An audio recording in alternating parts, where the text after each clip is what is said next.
भागवत गीता की ये 5 उपदेश आपको अपनी ज़िंदगी में हर जगह पर बहुत काम आएंगे। ज़िंदगी की हर मुश्किल में आपको राह दिखाएंगे। तो आइए वीडियो को शुरू करते हैं।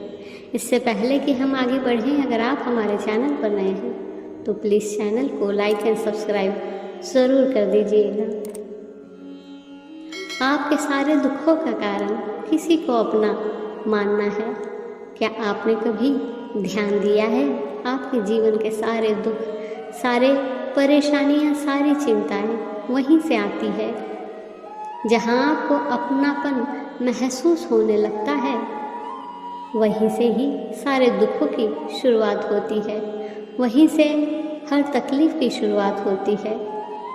जब हम किसी वस्तु या व्यक्ति को अपना मान बैठते हैं तो वो दुख भी देता है और सुख भी। लेकिन जब अपनापन नहीं होता तो सारे दुख समाप्त हो जाते हैं। ऐसे ही जिंदगी में जब किसी जगह को, किसी इंसान को, किसी रिश्ते को, किसी काम को हम अपना मान लेते हैं तो वहीं से ही सारे दुखों की शुरुआत होती है। वहीं से हर तकलीफ की शुरुआत होती है। तो श्रीमद् भागवत गीता का पहला उपदेश ये है कि जैसे ही आप किसी को अपने जीवन जीने का कारण मान लेते हैं, उसके बिना मैं नहीं रह सकता, अगर आप ऐसा विरोध करते हैं तो वह चीज़, वह व्यक्ति, वह काम आपको एक बहुत दर्द देगा। भागवत गीता का दूसरा उपदेश ये है कि तुमने जो भी कर्म किया है उसका फल तुम्हें अवश्य भोगना पड़ेगा। अगर आपने कोई पाप किया है तो उसका दंड आपको अवश्य ही मिलेगा।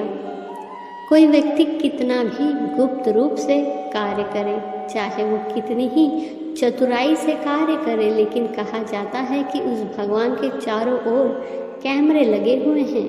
वो प्रकृति और वो परमात्मा हमारे हर कर्म पर अपनी दृष्टि रखे हैं।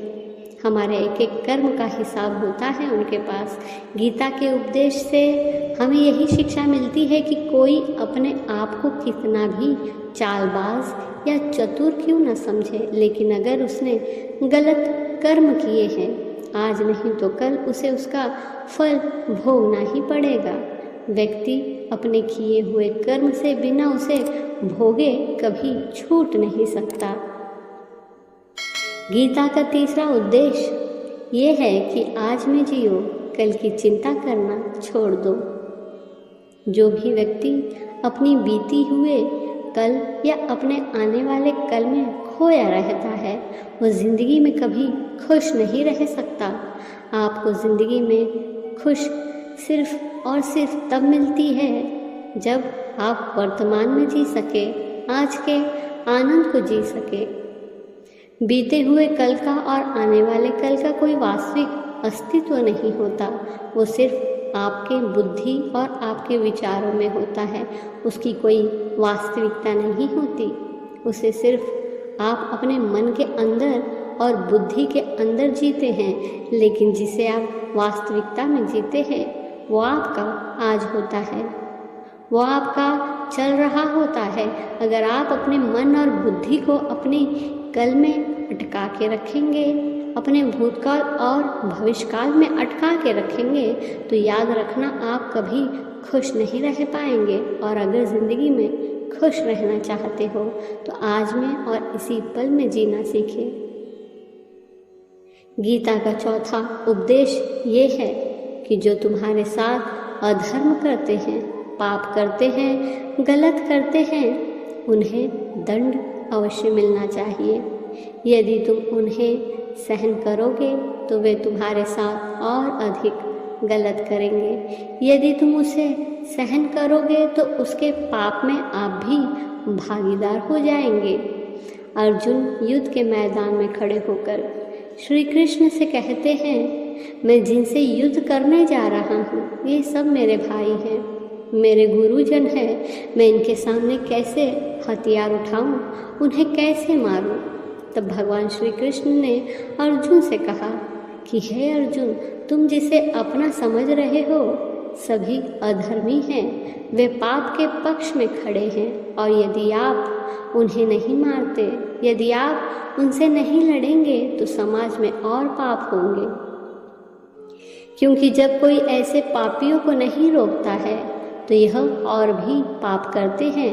वैसे ही जब कोई आपके साथ गलत करता है, आपको चोट पहुंचाता है और आपको चुपचाप सहते रहते हैं, तब सामने वाले को ताकत मिलने लगती है। वह आपको कमज़ोर समझने लगता है, वह आपके साथ गलत करने को अपना अधिकार समझने लगता है। लेकिन जब आप उसके गलत व्यवहार का विरोध करते हैं, उसके अधर्म को रोकते हैं, तो वह अपनी हद में रहना सीख जाता है। ये कलयुग है। इस युग में यदि सुखी रहना है तो अपनी रक्षा स्वयं करनी होगी। यदि कोई आपके साथ गलत करे तो इसे कदापि सहन नहीं करना चाहिए, बल्कि इसका सामना करो। गीता का 5वां उपदेश ये है कि किसी से भी हद से ज़्यादा मोह कभी मत करना।